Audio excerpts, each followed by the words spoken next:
कि मैंने क्या पाप किया था। कमलनाथ जी, आपने पाप किया। आपने कहा था सब किसानों का कर्जा माफ करेंगे, लेकिन आपने लाखों किसान कर्ज माफी की सूची से बाहर निकाल दिए, झूठे सर्टिफिकेट बांट दिए, और जो रेगुलर किसान थे बेचारे पैसा दे रहे थे, इस चक्कर में उन्हें पैसा नहीं दिया तो वो डिफाल्टर हो गए और ब्याज की गठरी आज उनके सर पर है। वो ब्याज की गठरी मैं उतारूंगा। आपने पाप किया। आपने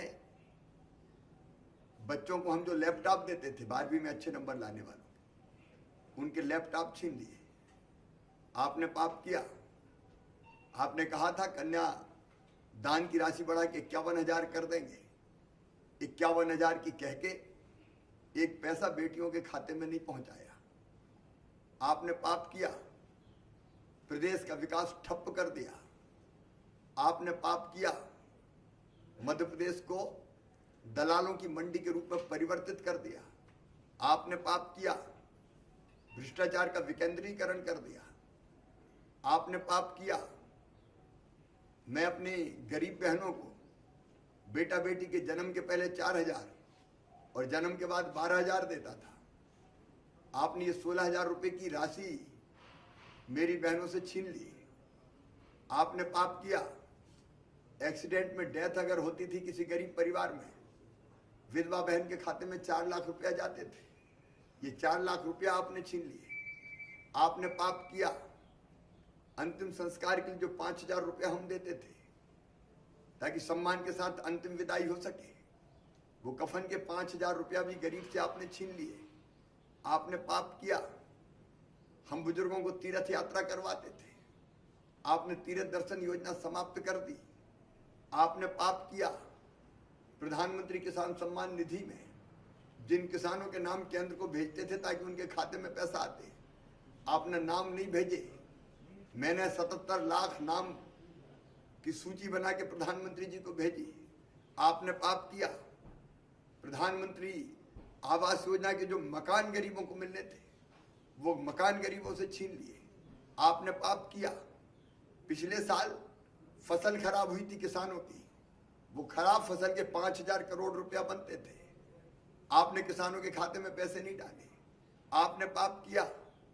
फसल बीमा योजना की जो प्रीमियम की राशि 2200 करोड़ रुपया जमा करनी थी, आपने जमा नहीं की और इसलिए किसान के खाते में पैसा नहीं आया फसल बीमा योजना का।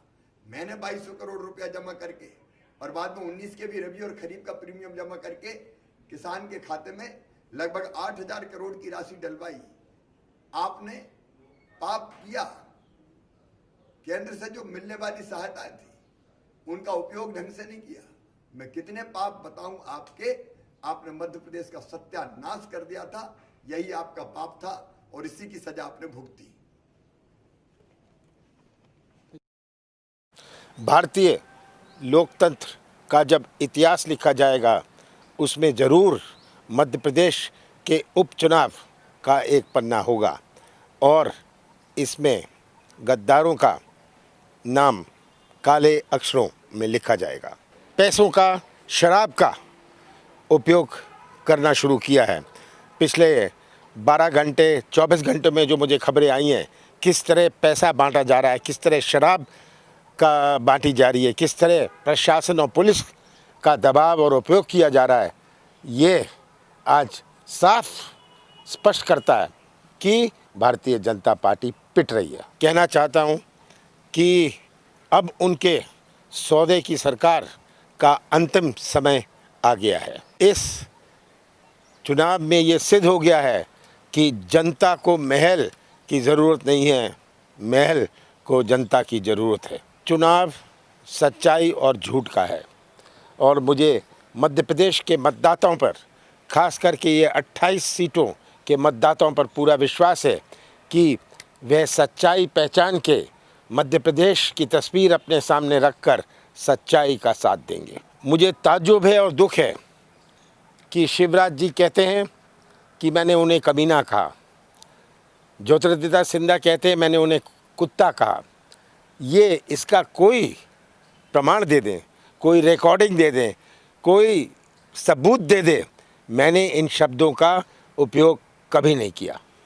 शिवराज सिंह जी के झूठ ने भी हद कर दी।